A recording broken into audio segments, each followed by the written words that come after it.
మీరు అడుగుపెట్టు ప్రతి స్థలమును మీకు ఇచ్చుచున్నాను. యెహోషువ 1:3.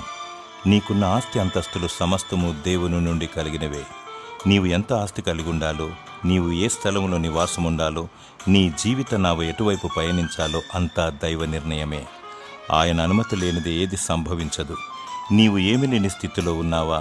నా బిడ్డలకు ఏమి సంపాదించలేకపోయానని బాధపడుతున్నావా? అధైర్యపడకు. నీతిగా జీవించు, న్యాయముగా ప్రవర్తించు, దేవుని స్తుతించు, ఆయనకు మొరపెట్టు.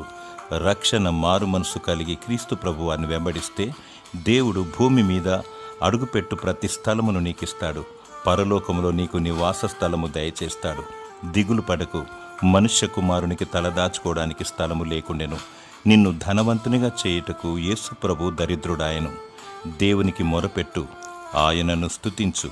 దేవుడు నీ మొరను ఆలకించి నీ హృదయ వాంఛను తీర్చునుగాక. ఆమేన్.